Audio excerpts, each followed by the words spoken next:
Video ചെയ്യാനുള്ള ഞാൻ bro ഒരു സെക്കൻഡ് ഈ പറഞ്ഞ വേദലക്ഷ്മി എന്ന് പറഞ്ഞ സ്ത്രീ ഉണ്ടല്ലോ, ഈ സ്ത്രീന് റെഡിയായി വന്ന് ഇരുന്ന് ഇതേപോലെ വീഡിയോ ചെയ്യാനുള്ള പകുതി സമയമുള്ള പുള്ളിക്കാരിക്ക് പോലീസ് സ്റ്റേഷനിൽ വരാൻ. Hi guys, welcome back to new video. എല്ലാവർക്കും പുതിയൊരു വീഡിയോയിലേക്ക് സ്വാഗതം. ബിഗ് ബോസ് മുൻ മത്സരാർത്ഥികളായിട്ടുള്ള ഡോക്ടർ റോബിൻ, വേദലക്ഷ്മി ഇവർ തമ്മിലുള്ള തർക്കങ്ങൾ കഴിഞ്ഞ കുറച്ച് ദിവസമായിട്ട് നമ്മൾ സോഷ്യൽ മീഡിയ വഴി കണ്ടുകൊണ്ടിരിക്കുകയാണ്. ഇന്നലെ ഡോക്ടർ റോബിൻ വേദലക്ഷ്മിക്കെതിരെ പാലാരിവട്ടം പോലീസ് സ്റ്റേഷനിൽ ഒരു പരാതി നൽകി. ഇതിന്റെ അടിസ്ഥാനത്തിൽ വേദലക്ഷ്മിയും അനന്തു സുജിത്ത് എന്ന് പറയുന്ന വ്യക്തിയും ചോദ്യം ചെയ്യലിന് ഹാജരാകണമെന്ന് പറഞ്ഞുകൊണ്ട് ഇവർക്ക് പാലാരിവട്ടം പോലീസ് സ്റ്റേഷനിൽ നിന്ന് ഒരു സമൻസ് പോയതുമായി ബന്ധപ്പെട്ട വാർത്തകൾ ഇന്നലെ തന്നെ നമ്മളെല്ലാവരും സോഷ്യൽ മീഡിയ വഴിയും വാർത്താ മാധ്യമങ്ങൾ വഴിയും കണ്ടതാണ്. എന്നാൽ ഈ ഒരു വിഷയത്തിൽ ഇന്നലെ തന്നെ ഒരു പ്രതികരണവുമായിട്ട് വേദലക്ഷ്മി വന്നിരുന്നു. തനിക്ക് ഇപ്പോൾ ചോദ്യം ചെയ്യലിന് ഹാജരാകാണ്ട് സമയമില്ല, അത് ബന്ധപ്പെട്ട അധികാരികളെ അറിയിച്ചിട്ടുണ്ട്, നീ എവിടെ നിർത്തുന്നോ അവിടുന്ന് ഞാൻ തുടങ്ങുമെന്നെല്ലാം പറഞ്ഞുകൊണ്ടായിരുന്നു വേദലക്ഷ്മി തന്റെ ഇൻസ്റ്റാഗ്രാം പേജിൽ ഒരു വീഡിയോ പങ്കുവച്ചത്. എന്നാൽ നമുക്ക് ആ ഒരു വീഡിയോ ഒന്ന് കണ്ടു നോക്കാം. ഈ ഒരു വിഷയവുമായി ബന്ധപ്പെട്ട് റോബിൻ രാധാകൃഷ്ണൻ ഒരു പ്രസ് മീറ്റ് വിളിച്ചിട്ടുണ്ടായിരുന്നു. ആ പ്രസ് മീറ്റിനകത്ത് ഈ ഒരു വിഷയത്തെക്കുറിച്ചുള്ള ചെറിയൊരു ബ്രീഫിംഗ് അദ്ദേഹം തുടക്കത്തിൽ തന്നെ നൽകുന്നുണ്ട്. നമുക്കതൊന്ന് കണ്ടു നോക്കാം. എന്തായാലും നമ്മുടെ ചാനൽ ആദ്യമായിട്ട് കാണുന്ന ആരെങ്കിലും ഉണ്ടെങ്കിൽ ഒന്ന് സബ് ചെയ്യാനും മറക്കരുത്. അതേപോലെ തന്നെ വീഡിയോ ഇഷ്ടപ്പെട്ടാൽ ലൈക്ക് ചെയ്യാനും കമന്റ് ചെയ്യാനും മറക്കരുത്. സോ ജസ്റ്റ് ബ്രീഫായിട്ട് പറയാം.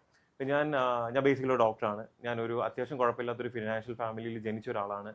കുഴപ്പമില്ലാത്ത രീതിയിൽ എന്താ പറയുക, നല്ല രീതിയിൽ ഫിനാൻഷ്യലി വലിയ പ്രശ്നങ്ങളോ കാര്യങ്ങളൊന്നും ഇല്ലാതെ തന്നെയാണ് ബിഗ് ബോസ് വരെയും വന്നത്. ബിഗ് ബോസിന് ശേഷമാണെങ്കിലും അത്യാവശ്യം നല്ല രീതിയിൽ തന്നെയാണ് നല്ല രീതിയിൽ എന്ത് ചെയ്തു ഏൺ ചെയ്തിട്ടുണ്ടായിരുന്നു. ഫണ്ടും കാര്യങ്ങളെല്ലാം കിട്ടിയിട്ടുണ്ടായിരുന്നു. അത് കഴിഞ്ഞതിന് ശേഷം 2024 ചെറിയ രീതിയിലുള്ള ഒരു ഫിനാൻഷ്യൽ സ്ട്രഗിൾ വന്നു. ഫിനാൻഷ്യൽ സ്ട്രഗിൾ എല്ലാവർക്കും വരുന്നത്, അത് അംബാനി തൊട്ട് എല്ലാവർക്കും ഫിനാൻഷ്യൽ സ്ട്രഗിൾ വരും. ഫണ്ട് ചിലപ്പം നമുക്ക് കുറവ് വരുന്ന സമയത്ത് ചിലപ്പോൾ നമ്മൾ ചോദിക്കും, തിരിച്ചു കൊടുക്കും. അത് മനുഷ്യരുടെ ഇടയിൽ എല്ലാവർക്കും നടക്കുന്ന കാര്യമാണ്. അത് എനിക്ക് മാത്രമല്ല, എല്ലാവർക്കും നടക്കുന്നതാണ്. പിന്നെ ഇവിടെ ഉള്ള മെയിൻ ആയിട്ടുള്ള ഒരു അലിഗേഷൻ എന്ന് പറയുന്നത് ഫിനാൻഷ്യലി ഉള്ള കാശ് ഞാൻ ഈ പറഞ്ഞ വേദലക്ഷ്മിക്ക് കൊടുക്കാനുണ്ടെന്നാണ് പുള്ളിക്കാരി പറയുന്നത്. അതാണ് ഇവിടുത്തെ അലിഗേഷൻ. അല്ലാതെ ഞാൻ ഈ പറഞ്ഞ കണക്ക് വലിയൊരു ക്രിമിനൽ ക്രൈം ഈ പറഞ്ഞ കണക്ക്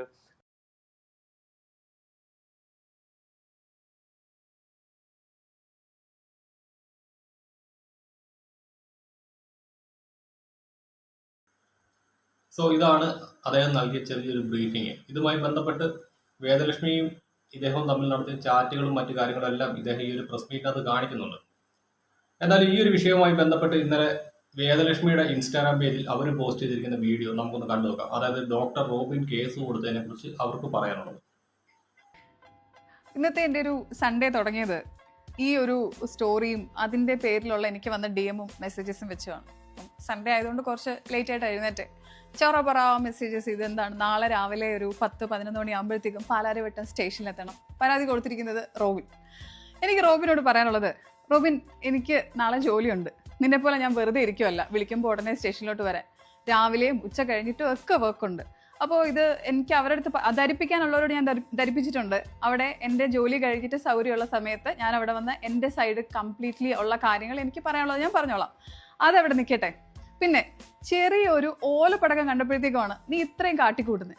അപ്പോൾ ശരിക്കുള്ള തൃശ്ശൂർ പൂരം അങ്ങോട്ട് തുടങ്ങുമ്പോഴത്തേക്കും എന്തായിരിക്കും നിൻ്റെ അവസ്ഥ? നീ ചെയ്യാൻ പറ്റുന്ന എല്ലാം കൂടെ അങ്ങോട്ട് ചെയ്യ്. നിന്റെ മാനിപ്പുലേറ്റഡ് സ്റ്റോറീസോ അല്ലെങ്കിൽ ബന്ധങ്ങളോ ചെയ്യാൻ പറ്റുന്ന എല്ലാം വെല്ലുവിളിക്കാൻ തന്നെ വെച്ചോ, നീ ചെയ്തോ. നീ എവിടെ നിർത്തുന്നോ അവിടുന്ന് ഞാൻ സ്റ്റാർട്ട് ചെയ്യും. ഒന്നുകൂടെ പറയാം റോബിൻ, നീ എവിടെ നിർത്തുന്നോ അവിടുന്ന് ഞാൻ സ്റ്റാർട്ട് ചെയ്യും. ഇത് വെറുതെ പറയുന്നതല്ല, കുറേ നാൾ വെയിറ്റ് ചെയ്തു. പക്ഷെ എങ്ങനെ ചെയ്തിട്ടും ലീഗലി തന്നെ പോകാൻ ഉദ്ദേശിച്ചിട്ടും. പിന്നെ നിന്നോട് എനിക്ക് സഹതാപം തോന്നുന്നൊരു കാര്യം, ഒരു സൈബർ കൊട്ടേഷൻ ഒക്കെ നീ കൊടുത്തിട്ടുണ്ടായിരുന്നു. അത് കറങ്ങിത്തിരിഞ്ഞ് നിനക്ക് തന്നെ ഇപ്പൊ വിനയായി വന്നിരിക്കുന്ന കാണുമ്പോൾ എനിക്ക് എന്തോ ഓർമ്മ വരുന്നതെന്ന് പറയട്ടെ. ഈ പണ്ട് ഈ മുട്ടനാടുകളെ തമ്മിലിടിപ്പിച്ചിട്ട് ചോര കുടിക്കാൻ നിൽക്കുന്ന കുറുക്കന്റെ കഥയില്ലേ, അതൊക്കെ പണ്ട്. ഇത് 2026. മുട്ടനാടുകളെ തന്നെ ഒന്ന് ആലോചിച്ചിട്ട് കണ്ടേ ചെയ്യത്തുള്ളൂ. ഇപ്പൊ ഇടയ്ക്ക് നിന്നിട്ട് ഇടി കൊള്ളാൻ പോകുന്നത് നിനക്കാ. നീ എന്തൊക്കെ ചെയ്താലും ഇതിനകത്ത് നിനക്ക് ഇനി രക്ഷപ്പെടാൻ പറ്റത്തില്ല. So wait and watch. ഇതിനി there is no going back. പിന്നെ ഒരു കാര്യം വിട്ടുപോയി, ഈ മേടിച്ച പൈസയൊക്കെ തിരിച്ച് കൊടുക്കും റോബിൻ, എന്നിട്ട് സംസാരിക്കുക. അതാണ് അതിൻ്റെ ഒരു ശരി. ഓക്കെ, അപ്പോൾ സ്നേഹം പരക്കട്ടെ, സ്നേഹം നന്നായിട്ട് അങ്ങോട്ട് പരക്കട്ടെ. ബൈ. സോ ഗൈസ്, ഇതാണ് വേദലക്ഷ്മിക്ക് പറയാനുള്ളത്. അതായത് ഡോക്ടർ റോബിൻ പണം വാങ്ങിയിട്ടുണ്ട്, അത് തിരിച്ചു കൊടുക്കണമെന്നൊക്കെയാണ് ഇവർ പറയുന്നത്.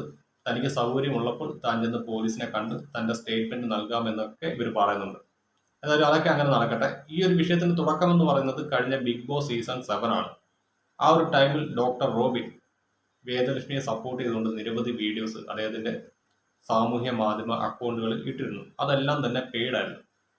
ആ ഒരു കാലയളവിലാണ് ഇപ്പോൾ ഈ ഒരു വിവാദമായിരിക്കുന്ന പണ ഇടപാട് ഇവർ തമ്മിൽ നടക്കുന്നത്. എന്തായാലും അതിനെക്കുറിച്ച് ഇദ്ദേഹം പറയുന്നത് നമുക്കൊന്ന് കണ്ടു നോക്കാം. ഈ പറഞ്ഞ വേദലക്ഷ്മിനെ ഞാൻ അറിയുന്നത് അബിൽ ദേവ് എന്ന് പറഞ്ഞ ഒരാളിനെയാണ്. അബിൽ ദേവ് എന്ന് പറയുന്ന കേരള ഫാഷൻ ലീഗിന്റെ ഓണറാണ്. പുള്ളിക്കാരൻ ഒരു പീഡന കേസിലെ പ്രതിയാണ്. നിങ്ങൾക്ക് പുള്ളിക്കാരനെ പറ്റി ഒന്ന് സെർച്ച് ചെയ്ത് നോക്കിക്കഴിഞ്ഞാൽ അറിയാവുന്നതാണ്. ഓക്കെ, അപ്പോൾ പുള്ളിക്കാരൻ എന്നെ 2025 ഒരു ഫെബ്രുവരി ടൈമിൽ എന്നെ കോൺടാക്ട് ചെയ്തു. നമ്മളെ മരിച്ചുപോയ റോയ് സർ, കോൺഫിഡൻസ് ഗ്രൂപ്പിന്റെ റോയ് സാറിന്റെ ബർത്ത്ഡേക്ക് ഇൻവൈറ്റ് ചെയ്യാൻ വേണ്ടിയാണ് എന്നെ വിളിച്ചത്. അപ്പോൾ അൺഫോർച്ചുനേറ്റ്ലി എൻ്റെ ബർത്ത്ഡേ എൻ്റെ മാരേജിന്റെ ദിവസമായത് കാരണം എനിക്ക് പോകാൻ പറ്റിയില്ല. അതിനുശേഷം ഞാൻ പുള്ളിക്കാരുടെ അടുത്ത് പറഞ്ഞു, എനിക്ക് റോയ് സാറിനെ ഒന്ന് കണക്ട് ചെയ്ത് തരണം, എനിക്ക് കുറച്ച് കാര്യങ്ങൾ സംസാരിക്കാനുണ്ട്, എൻ്റെ ഫിനാൻഷ്യൽ കാര്യങ്ങളും എന്തെങ്കിലും ബ്രാൻഡിംഗ് ഒക്കെ ചെയ്യാൻ പറ്റുമെങ്കിൽ എന്ന് കണക്ട് ചെയ്ത് തരാൻ പറഞ്ഞപ്പോൾ എന്താ നിന്റെ പ്രശ്നം എന്ന് ചോദിച്ചു. ഞാൻ പറഞ്ഞു എനിക്ക് ഇങ്ങനെ കുറച്ച് കാര്യങ്ങളുണ്ട്, ഫിനാൻഷ്യലി കുറച്ച് ചെറിയ ചെറിയ സ്ട്രഗിൾസ് ഉണ്ട്, അപ്പോൾ അതൊക്കെ തീർക്കാൻ വേണ്ടി എനിക്ക് വർക്കും കാര്യങ്ങളൊക്കെ വേണം എന്ന് പറഞ്ഞു. പുള്ളിക്കാരൻ പറഞ്ഞു, പുള്ളിക്കാരൻ്റെ ഫ്രണ്ട് സുഹൃത്തായിട്ടുള്ള വേദലക്ഷ്മി ഇതേപോലെ UK ബേസ്ഡ് ആയിട്ടുള്ള ഒരു പുള്ളിക്കാരിയാണ്. അപ്പോൾ പുള്ളിക്കാരി ഇതേപോലെ ബിഗ് ബോസിൽ പോകാൻ വേണ്ടി ട്രൈ ചെയ്യുന്നുണ്ട്. അപ്പോൾ പുള്ളിക്കാരിക്ക് അതിൽ പോവുകയാണെന്നുണ്ടെങ്കിൽ നീ ഹെൽപ്പ് ചെയ്യണം, നീ മാക്സിമം സപ്പോർട്ട് ചെയ്യണം, സപ്പോർട്ട് ചെയ്ത് വീഡിയോസ് ചെയ്യണം. അപ്പോൾ എനിക്ക് വ്യക്തിപരമായിട്ട് ഈ വേദലക്ഷ്മിനെ അറിയത്തില്ല. അങ്ങനെ ഈ പറഞ്ഞ അബിൽ ദേവും വേദലക്ഷ്മിയും കൂടെ നമ്മളെ ബൊട്ടിക്കിൽ വരുന്നു. പുള്ളിക്കാരൻ്റെ ബർത്ത്ഡേ ഇവിടെ വെച്ച് സെലിബ്രേറ്റ് ചെയ്യുന്നു. അങ്ങനെ എന്നെ ഭയങ്കര കാര്യമായിട്ട് ഈ പറഞ്ഞ അബിൽ ദേവ് എൻ്റെ അനിയനാണ്, എനിക്ക് പറക്കാതെ പോയ എൻ്റെ സഹോദരനാണെന്നൊക്കെ പറഞ്ഞ് എൻ്റെ കൂടെ കൂടുന്നു. കൂടെ കൂടിയതിന് ശേഷം നിങ്ങൾക്ക് പലർക്കും ചെക്ക് ചെയ്യാൻ പറ്റും, ഞാൻ ഈ ബിഗ് ബോസിന്റെ സമയത്ത് വേദലക്ഷ്മിനെ സപ്പോർട്ട് ചെയ്തിരുന്നു. സത്യം പറഞ്ഞാൽ പേഴ്സണലി എനിക്ക് പുള്ളിക്കാരി ഇഷ്ടമല്ല, എന്നിരുന്നാലും ഈ പുള്ളിക്കാരെ എന്നെ ഫിനാൻഷ്യലി സപ്പോർട്ട് ചെയ്യാം, ഹെൽപ്പ് ചെയ്യാമെന്ന് പറഞ്ഞത് കാരണം പല സമയത്ത് ഹെൽപ്പ് ചെയ്തുകൊണ്ടും ഞാൻ ഫോഴ്സ്ഫുള്ളി സപ്പോർട്ട് ചെയ്യേണ്ടി വന്നതുമാണ്. അത് മാത്രമല്ല, അതിൻ്റെ അകത്ത് ബിഗ് ബോസിൻ്റെ അകത്ത് ആദില നോറയ്ക്ക് അഗൻസ്റ്റ് ഒക്കെ സ്റ്റേറ്റ്മെന്റ് ഇറക്കിയിരുന്ന സമയത്ത് ഞാൻ പേഴ്സണലി പറഞ്ഞിരുന്നു എനിക്കത് സപ്പോർട്ട് ചെയ്യാൻ പറ്റത്തില്ല എന്ന് തന്നെയാണ് ഞാനന്ന് പബ്ലിക്കലി പറഞ്ഞിരുന്നത്. സോ ബിഗ് ബോസ് സീസൺ ടൈമിൽ ഈ പറഞ്ഞ വേദലക്ഷ്മിയെ സപ്പോർട്ട് ചെയ്തുകൊണ്ട് ഡോക്ടർ റോബിൻ ചെയ്ത വീഡിയോസ് എല്ലാം തന്നെ പെയ്ഡ് ആയിരുന്നു എന്നാണ് അദ്ദേഹം തന്നെ പറയുന്നത്. അതൊക്കെ സ്വാഭാവികമാണ്. ഒരാൾ പണം നൽകുന്നു, അതിനനുസരിച്ച് വീഡിയോ ചെയ്തു കൊടുക്കുന്നു, അതിനൊന്നും തെറ്റില്ല. പക്ഷേ ഈ ഒരു വിഷയത്തിനകത്ത് എന്തൊക്കെയോ ദുരൂഹതയുണ്ട്. കാരണം മറ്റൊന്നുമല്ല, ഈ ഒരു പണം മടക്കി നൽകാൻ വേണ്ടിയിട്ട് വേദലക്ഷ്മി ഇദ്ദേഹത്തിന് ഒരു ബാങ്ക് അക്കൗണ്ട് നമ്പർ നൽകി. പക്ഷെ അത് വേദലക്ഷ്മിയുടെ ബാങ്ക് അക്കൗണ്ട് നമ്പർ ഇല്ല. അതുമായി ബന്ധപ്പെട്ട ചാറ്റ് ഇന്നത്തെ ഈ ഒരു പ്രസ് മീറ്റിനകത്ത് ഇദ്ദേഹം വെച്ചിരുന്നു. നമുക്ക് എന്തായാലും അതൊക്കെ ഒന്ന് കണ്ടുപോകാം. അപ്പം ഇതിങ്ങനെ പോകുന്നു. ഈ ട്രാൻസ്ഫർ ചെയ്യുന്ന സമയത്ത് പുള്ളിക്കാരൻ അക്കൗണ്ടിൽ നിന്ന് ചിലപ്പോൾ പുള്ളിക്കാരൻ്റെ അക്കൗണ്ടിൽ നിന്നായിരിക്കും, അല്ലെങ്കിൽ പുള്ളിക്കാരൻ റിലേറ്റ് ആയിട്ടുള്ള ആരെങ്കിലും അക്കൗണ്ടിൽ നിന്നായിരിക്കും എനിക്ക് ട്രാൻസ്ഫർ ചെയ്യുന്ന ചില സമയങ്ങളിൽ പുള്ളിക്കാരൻ പറഞ്ഞിട്ടുണ്ട് എൻ്റെ ഒരു സെൽഫി വീഡിയോ പുള്ളിക്കാരന് വേണം. എന്തിനാന്ന് വെച്ചാൽ ഇതേപോലെ എനിക്ക് ഇങ്ങനെ കാശിൻ്റെ ആവശ്യമുണ്ട്, അപ്പം ഇന്ന കാശ് ഞാൻ മേടിക്കണം, ഇന്ന റിട്ടേൺ ചെയ്യുമെന്നുള്ള രീതിയിൽ ഒരു വീഡിയോ വേണമെന്ന് പറയുമ്പോൾ ശരി, ഞാൻ വിചാരിച്ചു ഇയാളൊരു ഫ്രണ്ടല്ലേ, സുഹൃത്തല്ലേ, നമ്മളൊരു വീഡിയോ വേണമെന്ന് പറയുന്നതായിരിക്കും. ഞാൻ അതിൽ തെറ്റായിട്ടൊന്നും വിചാരിച്ചില്ല. അപ്പം ഞാൻ ചിന്തിച്ചു വേണോ വേണ്ടെന്ന് വിചാരിച്ചു. എന്നാലും എനിക്ക് ആ സമയത്ത് ഫിനാൻഷ്യലി ഉള്ള ആവശ്യമുള്ളത് കാരണം ഞാൻ എന്ത് ചെയ്തു, അയച്ചു കൊടുത്തതിന് ശേഷം ഒരു 3-4 വീഡിയോ പുള്ളിക്കാരൻ്റെ കയ്യിൽ ഈ പറഞ്ഞ കണക്ക് വീഡിയോസ് ഉണ്ട്.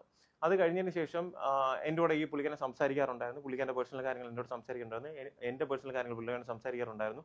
പക്ഷേ ഒരു രീതിയിൽ ഞാൻ പുള്ളിക്കാരൻ്റെ വോയിസോ കാര്യങ്ങളൊന്നും റെക്കോർഡ് ചെയ്യാൻ നിന്നിട്ടില്ല, മനസ്സിലായില്ല. കാരണം നമ്മൾ പേഴ്സണലി സംസാരിക്കുന്ന കാണെങ്കിൽ റെക്കോർഡ് ചെയ്യാന്ന് പറയുന്നത് തന്നെ അതിൻ്റെ ഇന്റൻഷൻ ശരിയായിട്ടുള്ള ഒരു കാര്യം അല്ലാത്തതുകൊണ്ടാണ്. ഓക്കെ, അപ്പോൾ ഈ പുള്ളിക്കാരൻ എനിക്ക് പേഴ്സണലി ഈ പറഞ്ഞ കണക്ക് ഫണ്ടും കാര്യങ്ങളൊക്കെ അയച്ചു തന്നതിന് ശേഷം ഇയാൾ എനിക്ക് ചെയ്യുന്ന കാര്യം എന്താണെന്ന് വെച്ച് കഴിഞ്ഞാൽ, ഇത് 2025 ആ ഒരു ജൂൺ ജൂലൈ സമയം തൊട്ട് ഇയാൾ ഫണ്ട് ട്രാൻസ്ഫർ ചെയ്ത് തരാറുണ്ടായിരുന്നു. ഓക്കെ, അപ്പോൾ ആ സമയത്ത് ഇയാൾ തിരിച്ച് അക്കൗണ്ട് പറയുമ്പം ഈ പറയുന്ന കണക്ക് വേറെ ആൾക്കാരുടെ അക്കൗണ്ട് ഡീറ്റെയിൽസ് ആണ് എനിക്ക് അയച്ചു തരുന്നത്. ഓക്കെ, ഈ വ്യക്തിയുടെ അക്കൗണ്ട് ഡീറ്റെയിൽസ് എനിക്ക് അയച്ചു തരത്തില്ല. ഇയാൾ ഈ പറഞ്ഞെടുക്കുന്നുണ്ട്, ഇതിപ്പം എന്താണ് അഞ്ജലി ജെ നായർ എന്ന് പറഞ്ഞ ഒരാളുടെ അക്കൗണ്ട് എനിക്ക് അയച്ചിരുന്നു. എനിക്ക് ഈ വ്യക്തി ആരാന്ന് പോലും അറിയത്തില്ല. അതേപോലെ പല പല ആൾക്കാരുടെ അക്കൗണ്ട് ഡീറ്റെയിൽസ് ഈ പുള്ളിക്കാരൻ അയച്ചു തന്നിട്ട് അതിലേക്ക് ട്രാൻസ്ഫർ ചെയ്യാൻ വേണ്ടി എൻ്റെ അടുത്ത് പറയുമായിരുന്നു. ഓക്കെ, നവീൻ എന്ന് പറഞ്ഞ ഒരാളുടെ അക്കൗണ്ട് ഡീറ്റെയിൽസ് അയച്ചു തന്നിട്ട് ഇതിലേക്ക് ട്രാൻസ്ഫർ ചെയ്യാൻ പറയും. അപ്പം ഞാൻ ഇയാൾ എനിക്ക് ഫണ്ട് അയച്ചു തരുന്നു, ഞാൻ ഈ പറയുന്ന അക്കൗണ്ടിലേക്ക് എന്ത് ചെയ്യുന്നു, ട്രാൻസ്ഫർ ചെയ്ത് കൊടുക്കുന്നു. പല പല അക്കൗണ്ടിലേക്ക് പറയും. ഞാൻ ഈ ശരി, ഞാൻ അപ്പോൾ എൻ്റെ ഒരു സുഹൃത്തല്ലേ, ഒരു ഫ്രണ്ട് അല്ലേ, നമ്മളെ ചതിക്കത്തില്ല എന്നുള്ള രീതിയിലാണ് ഞാൻ ഈ സംഭവങ്ങളെല്ലാം അയച്ചു കൊടുക്കുന്നത്. അപ്പൊ ഇത് കഴിഞ്ഞതിന് ശേഷം ഒരു പ്രാവശ്യം ഈ പറഞ്ഞ കണക്ക് വേദലക്ഷ്മിനെ ആയിട്ട് എനിക്ക് ഫിനാൻഷ്യലി പുള്ളിക്കാരിയായിട്ടല്ല ബന്ധം, എനിക്ക് അബിൽ ദേവുമായിട്ടാണ് ഫിനാൻഷ്യലി ഉള്ള കാര്യങ്ങൾ. ഈ അബിൽ ദേവ് പറഞ്ഞിട്ടാണ്, ഇവരെന്തോ സുഹൃത്തുക്കളാണെന്ന് തോന്നുന്നത്, എന്താണ് അവർ തമ്മിലുള്ള റിലേഷൻ എനിക്കറിയത്തില്ല. അബിൽ ദേവ് ഈ പറഞ്ഞ ബിഗ് ബോസിന്റെ സമയം തൊട്ടേ ഭയങ്കരമായിട്ട് സപ്പോർട്ടിങ് കാര്യങ്ങളൊക്കെ ചെയ്യുന്നത് മാത്രമേ എനിക്ക് അറിയത്തുള്ളൂ. ചില സമയത്ത് ഒരു പ്രാവശ്യം മാത്രം വേദലക്ഷ്മിയുടെ അക്കൗണ്ടിൽ നിന്ന് എന്ത് ചെയ്തു, എൻ്റെ അക്കൗണ്ടിലേക്ക് ഫണ്ട് ട്രാൻസ്ഫർ. അതിനു മുന്നേ ഇനിഷ്യലി ഉണ്ടായിരുന്നതിൽ പുള്ളിക്കാരി തന്നെ എനിക്ക് പുള്ളിക്കാരിയുടെ വേറൊരാളുടെ, വേദലക്ഷ്മിയുടെ അല്ലാതെ ധന്യശ്രീ എന്ന് പറഞ്ഞ ഒരാളിന്റെ അക്കൗണ്ട് ഡീറ്റെയിൽസ് അയച്ചു തന്നിട്ട് ഇതിലേക്ക് ഫണ്ട് ട്രാൻസ്ഫർ ചെയ്യാൻ വേണ്ടി എൻ്റെ അടുത്ത് ആവശ്യപ്പെട്ടു. ഇത് വേദലക്ഷ്മിയുടെ ചാറ്റാ. ഇതിൽ പ്രധാനപ്പെട്ട ഏറ്റവും വലിയ കാര്യം എന്താണെന്ന് വെച്ച് കഴിഞ്ഞാൽ, ഈ പുള്ളിക്കാരി ഇന്നേ വരെ ഈ സെക്കൻഡ് വരെ പുള്ളിക്കാരിയുടെ അക്കൗണ്ട് ഡീറ്റെയിൽസ് എനിക്ക് അയച്ചു തന്നിട്ടില്ല. ഓക്കെ, ഈ സെക്കൻഡ് വരെയും ഈ പുള്ളിക്കാരി എന്താ ആവശ്യപ്പെടുന്നത്, പുള്ളിക്കാരിക്ക് ഞാൻ ഫണ്ട് കൊടുക്കണമെന്നാണ് പറയുന്നത്. പക്ഷെ ഈ സെക്കൻഡ് വരെയും പുള്ളിക്കാരിയുടെ ചാറ്റിൽ എനിക്ക് പുള്ളിക്കാരിയുടെ അക്കൗണ്ട് ഡീറ്റെയിൽസ് അയച്ചു തന്നില്ല. എന്തുകൊണ്ട് അയച്ചു തന്നില്ല? സോ ഈ ഒരു പണമിടപാട് സംബന്ധിച്ച് എന്തൊക്കെയോ ദുരൂഹതയുണ്ട്. കാരണം മറ്റൊന്നുമല്ല, ഈ വേദലക്ഷ്മിയും അബിൽദേവും ഒന്നും അവരുടെ യഥാർത്ഥ അക്കൗണ്ട് നമ്പറുകളല്ല ഈ പറഞ്ഞ ഡോക്ടർ റോബിന് കൊടുത്തത്. അദ്ദേഹം അതുമായി ബന്ധപ്പെട്ട ചാറ്റുകൾ ഇന്ന് മാധ്യമങ്ങളെ കാണിച്ചിട്ടുണ്ട്. സാധാരണ രീതിയിൽ ഇങ്ങനെ മറ്റ് പല ആളുകളുടെ അക്കൗണ്ട് നമ്പറുകൾ ഒരാൾ കൊടുക്കുന്നുണ്ടെങ്കിൽ അതിന്റെ സാരാംശം ഇത്ര മാത്രമേ ഉള്ളൂ. ടാക്സ് വെട്ടിക്കാൻ വേണ്ടിയിട്ട് ചെയ്യുന്ന പരിപാടിയാണ്. അതായത് സ്വന്തം അക്കൗണ്ടിലേക്ക് ഇത്രയും ഹ്യൂജ് ആയിട്ടുള്ള ഒരു എമൗണ്ട് വരുമ്പോൾ അതിന് ടാക്സ് അടയ്ക്കേണ്ടതായിട്ട് വരും. ആ ഒരു ടാക്സ് വെട്ടിക്കാൻ വേണ്ടിയിട്ട് മറ്റ് പല ആളുകളുടെ അക്കൗണ്ടുകളിലേക്ക് ലിക്വിഡ് ക്യാഷ് ആയിട്ട് ഇത് സ്പ്രെഡ് ചെയ്യും. അത് ടാക്സിന്റെ ലിമിറ്റേഷന് വരാത്ത രീതിയിൽ അങ്ങനെ എന്തോ തരികിടയാണ് ഇവർ ഉദ്ദേശിച്ചത്. ഒന്നെങ്കിൽ ബ്ലാക്ക് മണി വൈറ്റ് ആക്കുക, അല്ലെങ്കിൽ ടാക്സ് വെട്ടിപ്പ്. ഇതിലെന്തോ ആണ് ഇവർ ഉദ്ദേശിച്ചത്. എന്നാൽ ഈ ഒരു വിഷയത്തിനകത്ത് കൃത്യമായിട്ടുള്ള അന്വേഷണം നടത്തണം. അങ്ങനെ എന്തെങ്കിലും ഒരു കുറ്റകൃത്യം ഇവർ പ്ലാൻ ചെയ്തിട്ടുണ്ടെങ്കിൽ ഈ രണ്ട് വ്യക്തികളെ, അതായത് അബിൽദേവിനെ ഈ പറയുന്ന വേദലക്ഷ്മിനെ അറസ്റ്റ് ചെയ്ത് ബാക്കി നിയമ നടപടികൾ സ്വീകരിക്കേണ്ട ഉത്തരവാദിത്വം നമ്മുടെ കേരള പോലീസിനാണ്. എന്നാൽ ഇതുമായി ബന്ധപ്പെട്ട് ബാക്കിയും കൂടി നമുക്കൊന്ന് കണ്ടുപോകാം. ഈ അബിൽദേവനും വേദലക്ഷ്മിക്ക് അഗേൻസ്റ്റ് ഇതിനു മുന്നേ എൻ്റെ വോയിസ് എല്ലാം ഞാൻ പബ്ലിക്കിൽ ഇടും. അതേപോലെ തന്നെ ഈ വീഡിയോസ്, ഈ പറഞ്ഞ ഞാൻ അയച്ചു കൊടുത്ത സെൽഫി വീഡിയോസ് എല്ലാം പബ്ലിക്കിൽ ഇടുമെന്ന് പറഞ്ഞ് എന്നെ ത്രട്ടൻ ചെയ്ത്, ഞാൻ ഇലക്ഷന്റെ സമയത്ത് പോകാൻ വേണ്ടി മുൻകൂട്ടി ഇരിക്കുന്ന സമയത്ത് എന്നെ അവരുടെ വീട്ടിൽ വിളിച്ചു വരുത്തി ഈ പറഞ്ഞ വേദലക്ഷ്മി വീഡിയോ എടുത്ത് ഈ പുള്ളിക്കാരനെ വെച്ചിട്ട് ഇതേപോലെ ഫണ്ട് കൊടുക്കാനുണ്ടെന്നുള്ള രീതിയിൽ എന്നെ കൊണ്ട് ഒരു വീഡിയോ ചെയ്യിപ്പിച്ചു. എന്നിട്ട് പറഞ്ഞ് എന്നെ ബുദ്ധിമുട്ടിക്കത്തില്ല, ഇത് മാത്രമേ ഉള്ളൂ എന്ന് പറഞ്ഞിട്ട് എന്നെ കൊണ്ട് എന്ത് ചെയ്യിപ്പിച്ചു, ഒരു വീഡിയോ ചെയ്യിപ്പിച്ചു. അവിടെ ആ വീഡിയോ ഷൂട്ട് ചെയ്ത് വേദലക്ഷ്മിയാണ്, അവിടെ CCTV ഉണ്ട്. അബിൽദേവാണ് അത് ചെയ്ത് കഴിഞ്ഞതിന് ശേഷം ഇലക്ഷന് പോയ സമയത്ത് ഈ പുള്ളിക്കാരി വേദലക്ഷ്മി പൊളിറ്റിക്കലി എന്നെ പറ്റി സ്റ്റോറീസ് ഇട്ടു. എന്ന് വെച്ചാൽ ഇങ്ങനെ ഞാൻ കറപ്റ്റഡ് ആയിട്ടുള്ള ആളാണ്, അങ്ങനെ ഇങ്ങനെയൊക്കെ പറഞ്ഞു. ആ സമയത്ത് എൻ്റെ അടുത്ത് ഫണ്ട് ആവശ്യപ്പെട്ടു. ഇവർ എൻ്റെ അടുത്ത് പറഞ്ഞു ഈ പുള്ളിക്കാരൻ എന്തോ 75 ലക്ഷം രൂപ ഞാൻ കൊടുക്കാനുണ്ടെന്നുള്ള രീതിയിൽ പുള്ളിക്കാരൻ എൻ്റെ അടുത്ത് പറഞ്ഞു. ആദ്യം പറഞ്ഞ് 36 ലക്ഷം എന്ന്, പിന്നെ പറഞ്ഞ് 45 ലക്ഷം എന്ന്, പിന്നെ പറഞ്ഞ് ഈ പറഞ്ഞ കണക്ക് 75 ലക്ഷം എന്ന്. ഇവർ ചിന്തിക്കുന്നതെന്ന് വെച്ചാൽ എനിക്കെന്തോ ഇലക്ഷന് പോയ സമയത്ത് ഒരുപാട് കാശ് കിട്ടിയെന്നാണ് ഇവർ ചിന്തിക്കുന്നത്. ഇലക്ഷൻ സമയത്ത് ഒരു കാശ് പോലും ഞാൻ അങ്ങോട്ടും കൊടുത്തിട്ടില്ല, ഈ പറഞ്ഞ വ്യക്തികളിൽ നിന്ന് ഞാനും മേടിച്ചിട്ടില്ല. ഓക്കെ, സോ ഇത് കഴിഞ്ഞതിന് ശേഷം ഈ ത്രെട്ടനിങ് തുടങ്ങുന്നു. ഞാൻ കമ്മീഷണറിനും തുമ്പ പോലീസ് സ്റ്റേഷനിലും ജനുവരി 31 തീയതി 2026 കംപ്ലൈന്റ് കൊടുക്കുന്നു. കംപ്ലൈന്റ് കൊടുത്ത പ്രകാരം അവിടുത്തെ SHO ഈ പറഞ്ഞ അബിൽദേവിനെയും വേദലക്ഷ്മിനെയും വിളിക്കുന്നു. ഇവരവിടെ വന്നിട്ടില്ല. ഓക്കെ, ഇവരവിടെ വന്നിട്ടില്ല, ഇവർ വന്നതുമില്ല. അതിനുശേഷം ജെന്യൂൻ ആയിട്ടുള്ള ഒരാളാണ്, കറക്റ്റ് കാര്യങ്ങളാണ് പറയുന്നുണ്ടെങ്കിൽ വിളിക്കുമ്പോൾ എന്ത് ചെയ്യും, നമ്മൾ ചെല്ലും, സാർ ഇത്ര രൂപ ഞാൻ കൊടുത്തു, ഇത്ര രൂപ തരാനുണ്ട് എന്ന് പറയും. അതല്ലേ ചെയ്യുന്നത്, അതല്ലേ മാന്യമായിട്ടുള്ള കാര്യം. ഞാനാണെങ്കിൽ അങ്ങനെ ചെയ്ത്, ഞാൻ വന്ന് സോഷ്യൽ മീഡിയയിലല്ല ചെയ്യുന്നത്, ഞാൻ ആദ്യമേ പോയി കംപ്ലൈന്റ് കൊടുക്കുക ചെയ്താൽ മനസ്സിലായില്ല. അത് എൻ്റെ ഭാഗത്ത് ശരിയുള്ളതുകൊണ്ട് തന്നെയാണ്. അപ്പൊ അത് കഴിഞ്ഞതിന് ശേഷം ഈ പറഞ്ഞ കണക്ക് തുമ്പ പോലീസ് സ്റ്റേഷൻ വിളിച്ച് ഇവരാരും വന്നില്ല. സോ ഗൈസ്, ഇതിനകത്ത് ഈ പണമിടപാട് സംബന്ധിച്ച് എന്തൊക്കെയോ ദുരൂഹതയുണ്ടെന്ന് ഞാൻ പറയാൻ കാരണം മറ്റൊന്നുമില്ല. ഇതിനു മുൻപും ഡോക്ടർ റോബിൻ ഇവർക്കെതിരെ ഒരു പരാതി കൊടുത്തു. അന്നും ഇവരെ പോലീസുകാർ വിളിച്ചതാണ്. ഈ പറയുന്ന അബിൽദേവിനെ, ഈ പറയുന്ന വേദലക്ഷ്മിനെ. ഇവർ രണ്ടുപേരും ഇന്നേ വരെ സ്റ്റേഷനിൽ പോയിട്ടില്ല. ഇവ രണ്ടാമത് പാലാരിവട്ടം പോലീസ് സ്റ്റേഷനിൽ പരാതി കൊടുത്തു. അപ്പോഴും വേദലക്ഷ്മി ചോദ്യം ചെയ്യലിന് ഹാജരായിട്ടില്ല. ഇവർ പറയുന്നതിനകത്ത് എന്തെങ്കിലും സത്യാവസ്ഥ ഉണ്ടെങ്കിൽ ഉറപ്പായിട്ട് ഈ വേദലക്ഷ്മിയും അബിൽദേവും അവിടെ ഹാജരായിട്ട് ഇതൊക്കെ ഉള്ള കാര്യമാണെന്നും തെളിവ് ഞങ്ങളുടെ കയ്യിലുണ്ടെന്ന് പറഞ്ഞിട്ടുണ്ട്. ഈ തെളിവ് സബ്മിറ്റ് ചെയ്ത് കഴിഞ്ഞാൽ പ്രശ്നങ്ങൾ തീരുന്നല്ലേ ഉള്ളൂ. ഡോക്ടർ റോബിനുമായിട്ട് ഒരു സെറ്റിൽമെന്റ് പോലീസുകാർ ഇടപെട്ട് തന്നെ നടത്തിക്കും. അല്ലെങ്കിൽ ഈ ഒരു കേസ് കോടതിയിലായിട്ട് പോകട്ടെന്ന് പോലീസുകാർ തീരുമാനിക്കും. പക്ഷെ ഇവർ അതിന് തയ്യാറാവില്ല. അതിന് പകരം ഇവരിങ്ങനെ സോഷ്യൽ മീഡിയയിലാണ് ഇതിട്ട് കളിച്ചുകൊണ്ടിരിക്കുന്നത്. ഒന്നെങ്കിൽ ഞാൻ പറഞ്ഞ കണക്ക് ഇതൊന്നെങ്കിൽ കള്ളപ്പണം വെളുപ്പിക്കാനുള്ള പരിപാടി, അല്ലെങ്കിൽ ടാക്സ് വെട്ടിപ്പ്. ഇതിലെന്തോ ഒരു ഉടായ്പ മടക്കുന്നുണ്ട്. എന്തായാലും ഈ ഒരു വിഷയത്തിനകത്ത് കൃത്യമായിട്ടുള്ള അന്വേഷണം നടത്തി ഇതിനകത്ത് കുറ്റക്കാരാരാണെന്നുള്ള കാര്യം പുറത്തേക്ക് കൊണ്ടുവരണം.